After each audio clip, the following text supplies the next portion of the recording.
Hi, friends. Welcome back to the Holistic Health Podcast, part 2 Whee! of what has been a popular conversation and topic at the moment. So if you haven't already listened to part 1, please go back and do so because there's a lot of important context there. Otherwise, what we want to just say before we dive into some of these recommendations is that it's not an exhaustive list. It's also not a replacement for working with a practitioner one-to-one.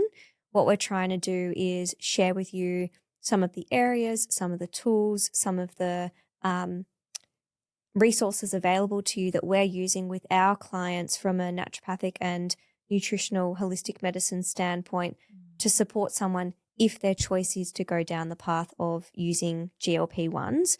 And I think it's, to me, and I know your similar aims, it's not just about making the decision to take a GLP-1. It can be, but what we would encourage you is also about how do we, enhance the benefits if you are choosing to do it and reduce the side effects and have a plan after the plan. So really think that all those aspects are super important. So let's just dive right in. What's one thing that you feel is really important when we're talking about supporting someone on GLP-1s if that's their choice? So in the original episode when we had this chat, I mentioned how significant both muscle mass loss and bone mass loss is on GLP-1s. And this is an issue because it's greatly accelerates your aging. Like our muscle active tissue mass is our number one biological marker of aging. And there's many, many consequences to losing muscle mass. But when we're looking at it through the lens of just pure weight loss, you're literally slowing your metabolism down. You're literally losing your insulin sensitivity, and your ability to maintain the weight loss afterwards is significantly reduced to what it was prior to losing the weight, which I just find unacceptable. Now, the tricky thing about that is the reduction in appetite of GLP-1s is so profound, like actually being able to maintain adequate macronutrient and micronutrients to prevent all of this can be incredibly challenging. But if we boil it down to, the core concept of preserving active tissue mass, you have two elements to that. You have prioritizing protein intake, and it's not even necessarily what we would say is optimal protein intake, but it is an amount that's going to inhibit muscle mass loss as much as humanly possible while you're in a state of catabolism. So what I mean by that is the general belief, and I have seen this to not be true, but the general belief, because this is the general pattern, is that you can't gain muscle while you're losing body fat. I've definitely seen with bioimpedance meters it is possible, but you have to be so intentional. And I think on GLP-1s, gaining muscle while you're losing weight that quickly is highly unlikely, even with everything optimized. But if we can put the brakes on muscle loss, that would be a win. And so what that looks like is feeding your muscles, nourishing your muscles, making sure you have enough in the amino acid pool that you're actually able to restore any muscle mass that is lost. But second of all, being really proactive with maintaining and attempting to build muscle through resistance exercise. So when it comes to diet, aiming for between 1.6 and 1.8 grams of protein per kilo of body weight is a great place to aim for. So if you've walked out of your doctor's office with a GLP-1 script and you haven't seen a dietitian or a nutritionist or a naturopath who obviously is trained in nutrition, like get across that. Please don't ask ChatGPT for this either. Oh God, I saw the most stupid recipe come up. They were like high protein muffins that was delivering 50 grams of protein, and it was just fucking oats. There was sugar in them, an egg, apple and cinnamon. I'm like, is the protein in the room with us? Like, this is weird. So I've just seen some absolute garbage, and I've actually tested it myself because I thought, oh, this would be a nice quick way instead of doing it quite as manually as I do it. Garbage. Anyway, so please don't believe everything. Tell us what you really think. Yeah. It makes me nervous. Like I bloody love AI for like speeding things up, and I don't know, there's so many benefits to it, but I've seen it go horribly wrong health-wise many a time. So I'm just saying, please use someone who actually is trained in this first. Get a meal plan, get recipes, or even get, like, I've got a protein guide I give clients that, here's 20 grams of protein is this much eggs, this much chicken, this much beef, this much tofu, and just mix and match what you need. But that's what we want you to aim for. Now, it can actually be really tricky with the loss of appetite to achieve that through food. For the handful of clients I've got that are on GLP-1s, it is hard to get food into them, full stop. So consider protein supplementation, collagen powder, protein powders. I've yet to come across someone who has been able to achieve a decent amount without using those tools because the appetite is so tricky. And that with the nausea and the gallbladder thing, sometimes there's aversions to certain foods as well. So do what you have to do to get that protein in, whatever that looks like, but couple that with resistance exercise. Now, obviously, we want you to craft a daily habit of moving your body in whatever way feels good, and having that include mobility, stretching, something to get your heart rate up, but also putting your muscles under load several times a week to actually really challenge them and help your muscles grow or maintain, whether that's resistance bands, free weights, weight machines. If you want to get a personal trainer, great, do that, but do something. What I found quite helpful is, like, you can often go into a gym and get a session with a personal trainer who will then write you a program, which might be 4 weeks, 6 weeks, 8 weeks, whatever it is. And that is a lower cost way to get a professional to say, okay, here's what you need to do. Here's how you use the equipment. Here's what to avoid. Go for it. Come back to me in 6 weeks and we'll update it depending on, how you're responding. So please prioritize that, because that, if you did nothing else than what we're talking about, that's going to serve you well to stop you losing your metabolism which will limit the weight rebound at the end. Yep, well said. I think the other thing that naturally we've talked about last episode is just the gut health side of things, in terms of some of the most common side effects of being on the GLP-1s are gastrointestinal related symptoms like nausea, constipation, the delayed gastric emptying, which then can trigger things like reflux or even just feeling a bit like crampy as well. So there are some things that you can do to actually mitigate this. One thing that, if possible, I would encourage people to do is actually assess and treat any gut issues, ideally prior to going on the GLP-1s, because as an example, say you've got SIBO, which small intestinal bacterial overgrowth, plenty of episodes in that if you need some help. Going on a GLP-1 is not going to help your SIBO, because part of what, in fact, it could potentially worsen it because of the slowed gastric emptying. So it is really important that if you are able to, try and start some gut support or treatment before you go on a GLP-1. If for any reason you just can't or you won't, then at the very least do it alongside it, so that we're not trying to fight an uphill battle. The other thing is that it is, I think, important, or at least beneficial, to use some pre and probiotics. That is going to depend a little, in terms of, which prebiotic, which probiotic. That's going to depend a little bit on your individual situation. But one thing you can do, anyone can do, is make sure that you're eating enough dietary fiber. And I actually would go to the extent of tracking this for a week or so, just to understand how much that actually looks like on a plate, because you can't, while you're on a GLP-1, rely on hunger to drive you to naturally eat what you need. So ideally, in a perfect world, you'd be aiming for about 30 grams of fiber in a day. It's going to be hard to get there because fiber is very satiating and you're already going to be feeling fuller when you're on a GLP-1. But I would say it is important to try and aim for that. And, you could get that through fruit, through vegetables, through nuts, seeds. As I said, you can use like a fiber supplement or a prebiotic supplement, and that can nudge you up a little bit as well. But I really think that that's important. The other thing that I'm using a lot of in clinic for these clients are herbal bitters. So herbal bitters are basically just like herbs that help to like stimulate your own digestive juices, and they are important for things like motility and proper digestion. I do get asked by clients, oh, but won't that like then mitigate the benefit of the GLP-1 slowing down gastric emptying?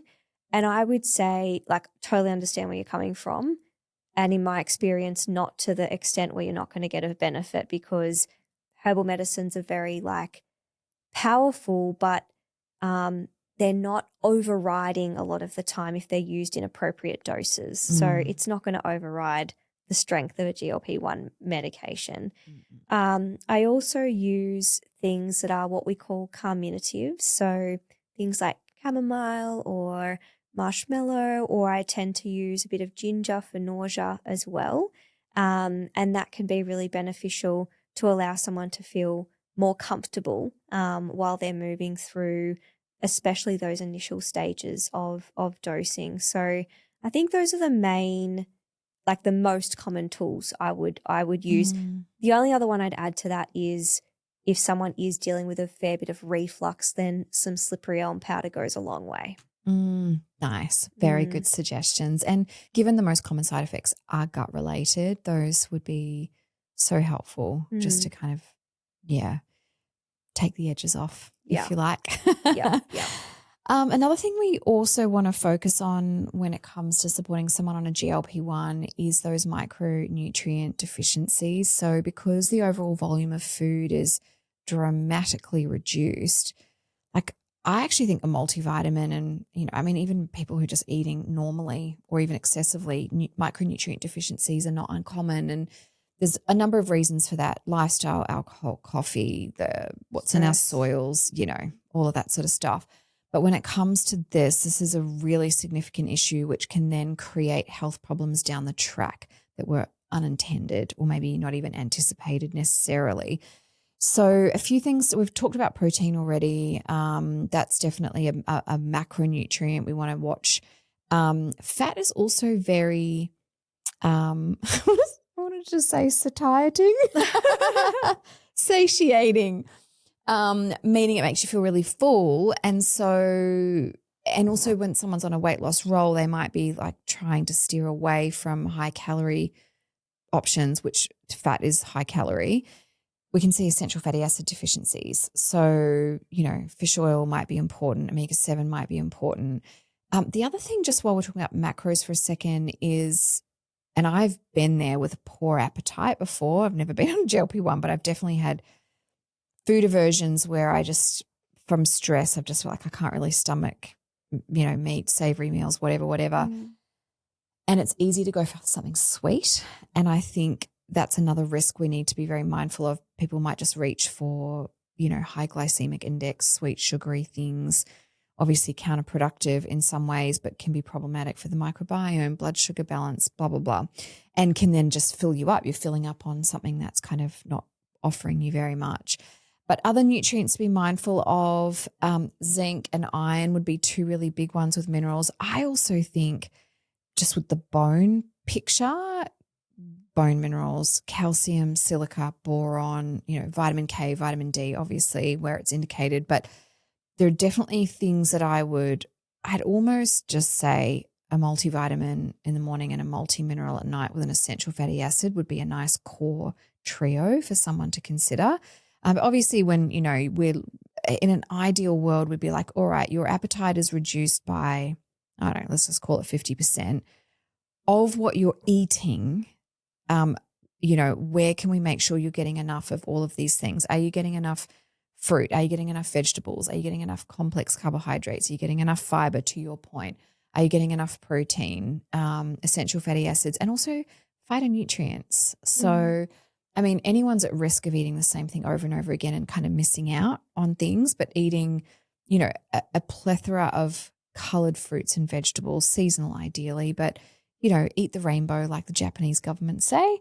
Do they say that? Yes. Oh, amazing. I think they even go so far as to say you need to eat 27. I could be off with that number, but it's some quite high number.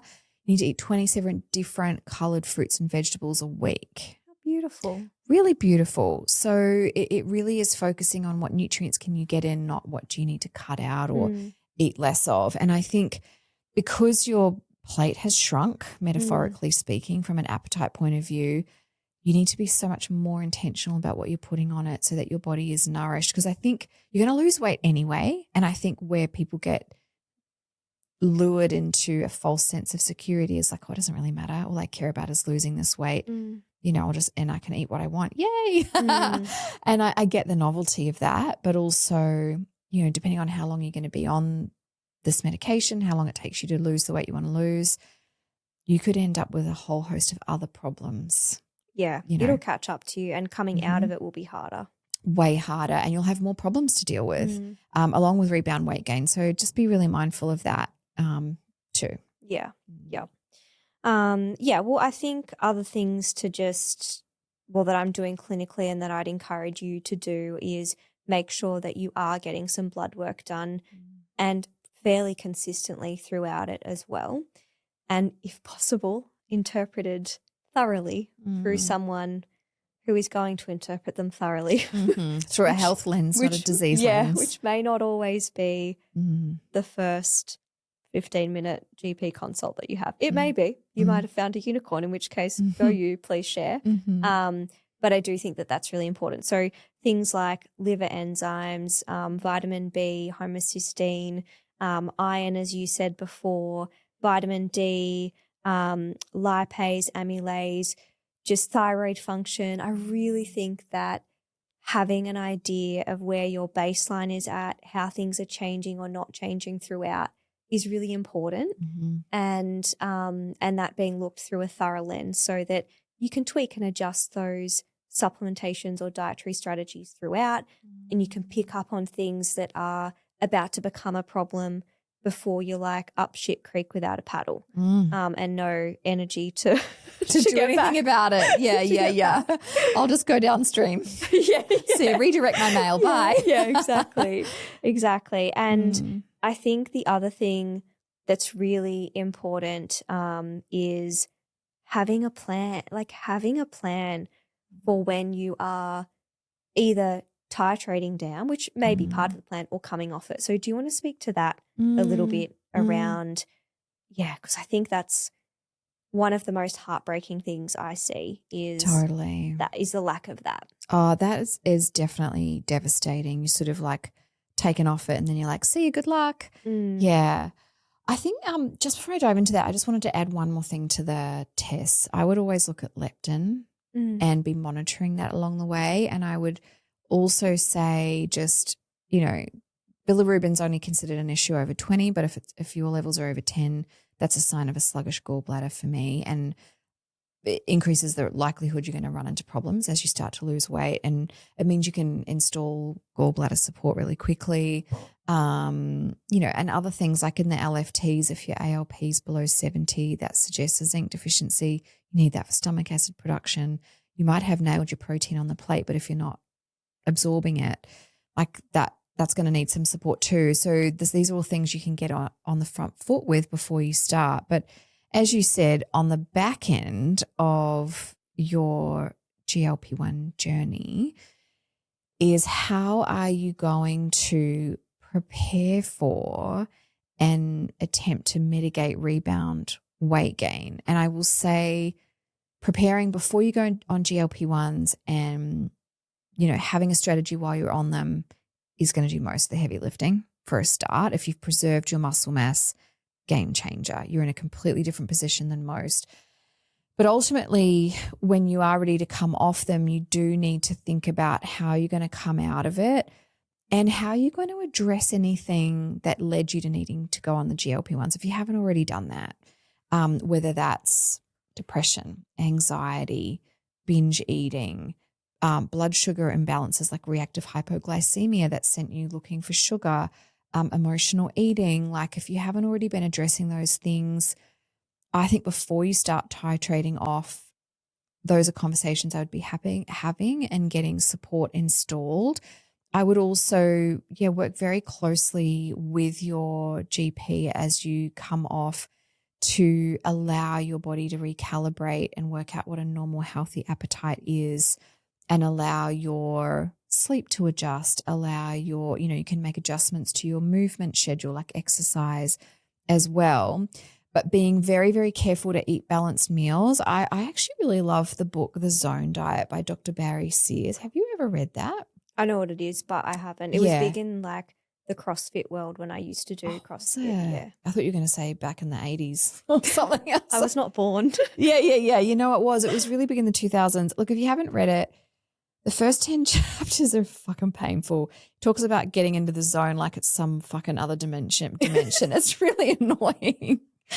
But if I was to just overly simplify it, and this really only works if you're under 35% body fat, you are breaking down your meal plate into a ratio of 30, 40, 30% of protein, carbs, and fat.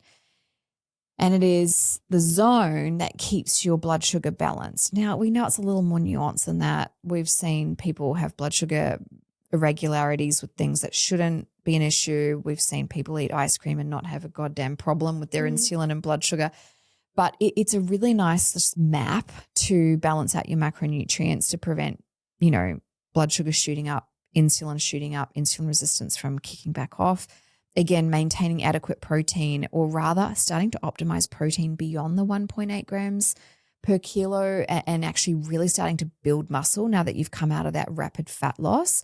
Obviously keeping the fiber up and boosting essential fatty acids, and really having a maintenance plan for your exercise and your nutrition. And I think also just really having that support in place if you start to gain weight. Like, what are you going to do? You're going to go back on them? Are you going to try something else that maybe didn't work in the past because your body fat was too high but might be really helpful now? OEA. Have you used OEA much in clinic yet? OEA, no. It's a really new ingredient on the Australian marketplace. I'm going to absolutely balls up the word because I'm not looking at how it's spelt, but it's a cousin of PEA. I'm not even going to try and say it because I've had 5 hours sleep, but it's amazing. And it gets rid of food noise, and it changes the game with insulin sensitivity. In some cases, I've seen clients use it and not feel like they need to go onto GLP-1s. And I think it's an excellent tool to have in the post GLP run one way. Especially if food noise has been a big deal for you. Absolutely. But even, I've messed around with it a bit. I've never had food noise. Actually, that's a lie. The one time I've experienced food noise was the first time I did HCG and I didn't fat load properly. I was looking at the time is it time to eat yet? Is it time? And I was like, wow, is this what it feels like? It was crazy. That was literally my life for a decade. Where I cannot even, I was so preoccupied with food, and then it was horrific experience actually. Although I'm very grateful I had it because now I have an understanding of how consuming it is. But what I have had is I don't eat junk food because I don't buy it and I don't keep it in the house. But on the occasion I've maybe bought something or I've been given something, let's use a really bad example, Cadbury dairy milk, fucking deadly. Dark chocolate I can have 1 or 2 pieces and it's fine. Cadbury dairy milk I could eat like a whole bar and not even think twice about it. I was using OEA just to road test it, and because I don't have food noise, I was like, I don't really know what it's doing. But someone gave me one, and I had 2 squares, and then put it away, and it was still there a week later, and I was like, okay, it's like some sort of willpower chemical, or blood sugar for me, probably blood sugar insulin thing. I don't know. Anyway. Amazing part of the toolkit. We've got lots of tools, by the way, but that is definitely one of my favorite. But making sure the macros are right, making sure you're getting plenty of fiber to fill you up, then being a protein forward meal, and then having complex carbs. And then if you're going to indulge in something sugary, put clothes on your carbs, as the glucose goddess says, and have, in fact, whenever I see food diaries from clients and they're having dessert, this is very true for parents actually too. They'll often wait till the kids go to bed and then they'll have something once the kids aren't seeing them. Totally get it. But I'm like, actually, if you're going to have dessert, have it right after dinner. Don't first of all, not after sunset, but don't wait 1 to 2 hours and then have a fifth meal or a fourth meal. So yeah, that would be important. A couple of other little things though, and this is probably not going to be everyone's favorite, but vinegar before meals, apple cider vinegar, again, glucose goddess. The blood sugar insulin response blunting effect of that is amazing. But can I just shout out, it's a retail brand, but Organic Olivia, she has a product called Glucobitters. I don't know if you've tried it yet, but it's a blend of vinegar and bitter herbs. Oh, nice. Love. And it's also really nice as a base for salad dressings or vegetable dressings. Brilliant, genius, delicious, amazing. So if you're in the apple cider vinegar thing and you're damn sick of having it before meals for your blood sugar, try Glucobitters. We love it. I'll put a link in the show notes so you don't have to go and find it. But yes, the other thing is post-meal exercise or movement. If you haven't done that up until now, is definitely start, especially because you've probably lost some muscle mass, by even 10 air squats or some push-ups and star jumps. Otherwise, a 5-minute walk around the block, 10-minute walk around the block. Do some housework. Get your vacuuming done, girl. That's the time to do that because you will actually help your muscles uptake that glucose, dispose of it, reduce the insulin response.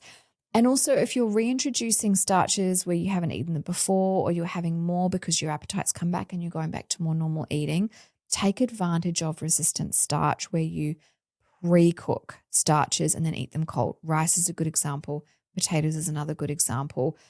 It acts like a fiber in the body as opposed to a carbohydrate when you do that. And so, yeah, anyway, all of this to say we have a lot of tools in our toolkit that can help. These are things you can introduce before you come off GLP-1s, but if you are at that tail end, definitely implementing these things can be really helpful to avoid rebound weight gain, rebound appetite issues, rebound blood sugar issues, and really just set you up to maintain the hard work that you've put in. Yeah, which is what you want because you don't want to have wasted, especially all that money as well, all that money. Paying for them. The only thing I'd add to that I have done successfully with clients is actually do some calorie tracking when they're coming out so we can, because I think sometimes as you're titrating off the GLP-1s, your appetite naturally does start to come back. And because you're not practiced in using your appetite to guide you in terms of how much you're eating, and then sometimes when it starts to come back, it might be it might overshoot the mark. I think a strategy that does work well, if you have the capacity and ability to do it, is basically to, as you titrate your off the GLP-1, get an idea of what you're eating calorie-wise while you're on the GLP-1, and then gradually, slowly start to increase your calories as you come off it so that your metabolism has a chance to adapt and meet that rather than just go, okay, was on it, now I'm off it, and I'm just going to kind of go back to eating normally. Your metabolism needs a chance to catch up to the increased food intake. Otherwise, you will rapidly gain that weight back. I do think it's important to have a realistic expectation that it is normal that there may be some weight regain, but I think having a goal around keeping it within a few kilos is fairly reasonable. But I think you do need to be intentional if you're really wanting to make sure that your weight regain is minimal. But I don't think it's realistic to expect for most people that it's absolutely none, because even increasing your food volume, you're going to be increasing water weight. Yeah. This is where bioimpedance scanning or a DEXA scan could be really helpful, so you can actually see and monitor your muscle mass and all of that stuff, because just the water weight from the extra carbs will change the scales. It doesn't mean you've even put on any body fat, and that would be nice to know if it's just that, right? Yeah. And then the only final thing that I would reiterate is what you already said, is around making sure at some point in this process you're addressing how you got to the point that you got to with feeling like you needed to or wanted to use a GLP-1, because those same problems will exist post you coming off the GLP-1. So if it was there was a lot of food noise, if it was that there's trauma that's not being dealt with, if there was that eating is just a resource for you to cope with emotions that you're not comfortable sitting with. I think it's, if it's that you just got yourself in a state where your life was so full and over your capacity that you just were not conscious of looking after yourself in terms of making time for exercise or healthy food. It does not get rid of the problems. It just pauses them for you to come back to them. But also you could see that pause as an opportunity to be able to get on top of it and develop a broader toolkit to cope with some of those things so that you don't feel like you end up on this loop of like GLP-1s are the only thing that I can use, because I don't think that's true. I think that might feel true at a point in time, but I think that there's always other resources, but sometimes you need the capacity in order to access those first. And the momentum. Yeah. And things like that. And I think that's probably the only thing that upsets me about not just GLP-1s, but literally any medication is like you always got to identify and treat the root causes. And they're not mutually exclusive. They can be done concomitantly or not. But if you're not, inevitably, I think when you come off them, you're going to return back. And I think that's so demoralizing, so upsetting, and just is so unnecessary. One just last little thing I'll add, and this is kind of a funny story. I'm thinking of a client who we were working together on something entirely different, but during our work together, she expressed a desire to lose weight, and she did. She was carrying a bit of extra weight.